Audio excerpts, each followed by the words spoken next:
Good morning, I'm Jeff. I'm a sewer tech Northwest. Today we're at property address 6400 Southwest Taylor's Ferry Road in Portland. We're located at the rear of the home. If you're looking at the back of the house from the rear fence line, we're off to the left of the rear deck here. 4-inch ABS cleanout out in the yard. Just as a suggestion, sometimes it'd be kind of nice to cut these things flush to the ground and then put a metal cap. They have a flush set cap so that there's nothing protruding up. That way you're not banging this thing every single time you run your lawnmower back here. You've got that big hard cap sticking up about 3-4 inches of the ground. So it's a very simple fix. Just cut it flush and get a flush set cap. It's made out of metal. Anyway, we're going to check the overall condition and serviceability of the sanitary sewer line.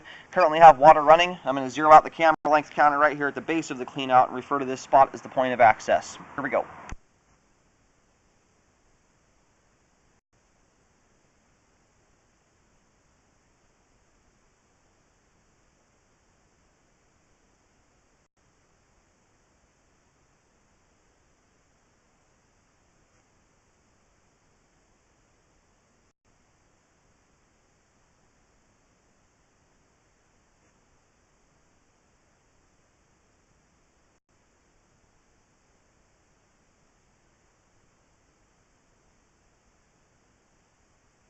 Yeah, you have a transition here at 27 feet, switching from 4-inch ABS plastic to 4-inch concrete pipe. Everything's looking good so far.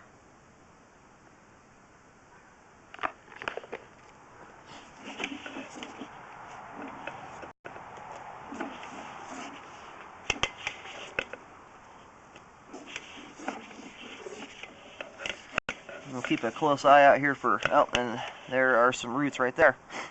Now they're minor roots here at 33 feet, not affecting flow at this time. Roots often will progress in their size given time to grow and can get worse and worse with time. It looks like we have some roots penetrating here at this joint as well. Now it's kind of an odd looking intrusion there. I don't know what else that would be. You can get large tree roots that don't penetrate through with little strands like the one we just saw before this joint. Instead, you'll get a large main tree root that will kind of encase the sewer line. And that's kind of what it looks like we have going on here.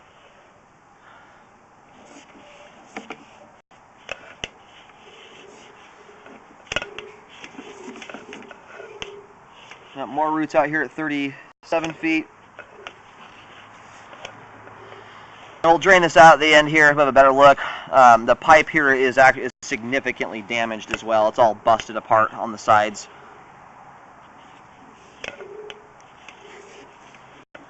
And that's just what happens to concrete over time. You can see the aggregate rock start showing through, and then the line becomes basically paper thin or eggshell condition, and it just starts cracking and deteriorating as those little roots come through and start breaking the pipe apart.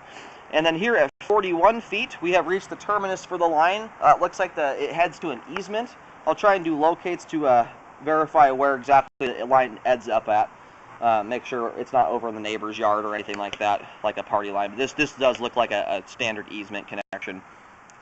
And I always recommend looking into your easement contract so you know where your responsibilities start and stop at. Alright, we've got the line all drained out now. For the most part, it's all drained out. And where I located this is pretty much right in the middle of the rear fence line. It does look like the line has gone beyond the fence line at that point, though. I'll reel back here to where we've got the significant damage here to the line. The good news with this line, it is in rough shape and needs to be repaired. The good part is it still drains out properly. There's no bellies in it, so it's a good candidate for a sleeve or a liner, which requires no digging whatsoever. I'm going to have to keep reeling this back here until I can get it on the other side of the fence. Based on how far the cleanout is from the fence line, I would guesstimate that about 8 to 10 feet of it is on the other side of the fence. I'll try and relocate here at 33 or 34 feet.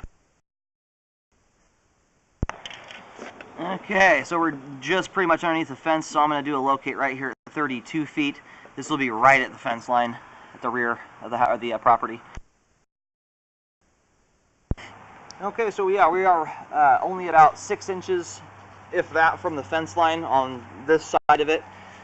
So everything beyond this point I'm unable to locate, but a lot of the damage is beyond this point, so I'm not going to be able to locate that, but hopefully we don't need it. But it's only 3 feet deep here, so it is a line that you could traditionally excavate. I would look into both options to see which is cheaper. Often sleeving will save 20, 30, 40% in costs, but if a line is significantly, or is really shallow, 2-3 feet deep, sometimes traditional excavation can be cheaper. The sleeving is really ideal when you've got a really deep line, but in this circumstance, you wouldn't have to do any digging to do a sleeve. But look into both options to see which is a better cost. I'm going to do a marking right here at 20. We'll call it, this is 27 feet. From this point out to the terminus, I recommend updating, repairing or sleeving. And I realize that this part right here, it's not, obviously not in terrible shape, but given the condition of the rest of the line, this part of it will soon follow and deteriorate.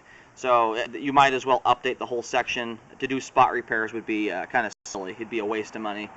You're going to get a much better price to do the whole thing versus just spot repairing it. It's not a terribly long section anyway. But I will mark this here with a white T to indicate the transition point. It's also the beginning of the repair. And then there's markings all the way to the fence line, but from that point on there's about 8 feet of pipe on the other side of the fence that I'm unable to locate. So keep that in mind when going forward with the repair and getting bids and everything. Alrighty, I've got the repair mapped out as much as I can. So from there's another clean out over near the fence line. The white T marking is just beyond that. But from this point here, 27 feet out to 41 feet, I recommend repairing or updating the sewer line to correct the root intrusion that's in about 3 or 4 spots, as well as some significant pipe damage that's amongst those roots. The ABS section here is looking good. It drains out properly. It's in good shape. So the ABS plastic part of it is functioning properly at this time. And I do recommend a rescope after the repair is done to ensure that it was done properly and functions properly. But it's only here in the backyard anyway. It's only about 3 feet deep. It's very shallow. So if you had to do excavation, it wouldn't be all that terrible to do.